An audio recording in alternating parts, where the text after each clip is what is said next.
आइए सुने चिंतन।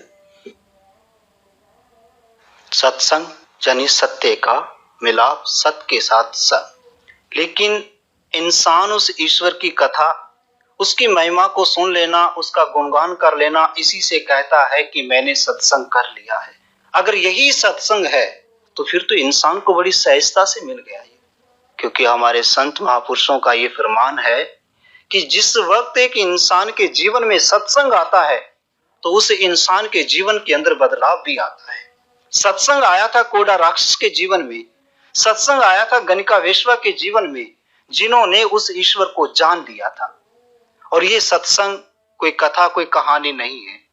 जिस ईश्वर के बारे में आज हम सुन रहे हैं, सत्संग उस ईश्वर के साथ मिलाता है, उस ईश्वर के साथ संग कराता है, जिसकी खोज आज का इंसान बाहर कंदराओं में जाकर करता है।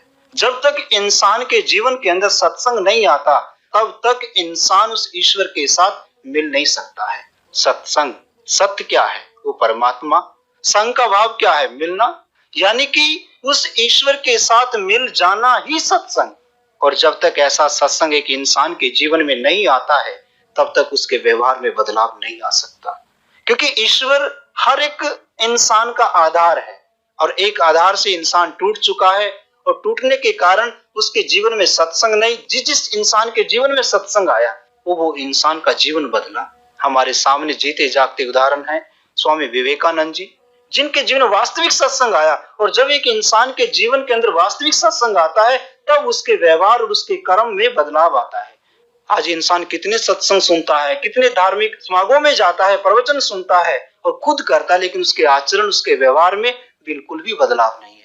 आज ये इंसान जीवन जी नहीं रहा, भोग रहा है। जिस किसी इंसान को आप मिलते हो, पूछो भाई कैसा है आपका जीवन, तो एक ही बात उस इंसान के मुख से निकलती है कि बहुत बड़ी टेंशन है, लेकिन इसका इलाज भी है।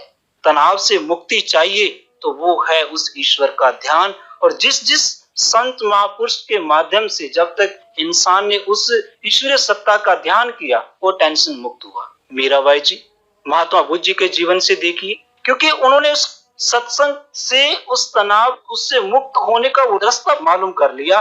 जब तक ईश्वरीय सत्ता को जान नहीं लोगे, इंसान के अंतःकरण में शांति नहीं आ सकती, और ये अशांति ही टेंशन का कारण है। आज प्रत्येक इंसान का हृदय, अंतःकरण अगर आप झांक कर देखो, आपको दुखी हर एक इंसान, किसी के पास बैठकर अगर आप अपनी छोटी सी कहानी बताते हो, तो वो अपने पूरे परिवार की कहानी आपके सामने रख देगा।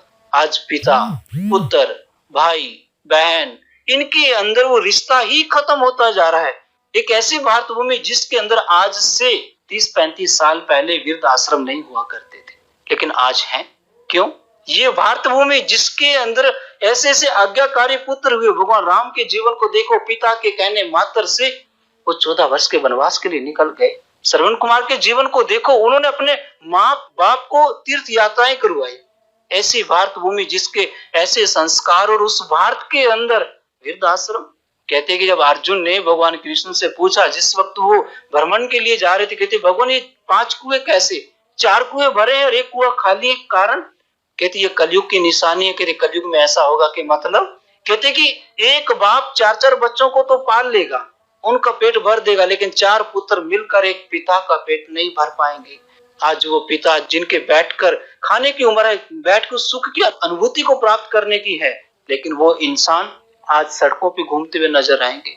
इंसान को आज आवश्यकता है तो सत्संग की, उस सत्य की, और वो सत्य है परमात्मा, और वो ईश्वर है प्रत्येक इंसान के अंतःकरण के अंदर। और उसको एक गुरु प्रकट करता है। जब तक एक ब्रह्म ज्ञानी, एक ब्रह्मनिष्ठ सतगुरु जीवन में नहीं आता, तब तक इंसान इस सत्संग का बोध नहीं कर पाता।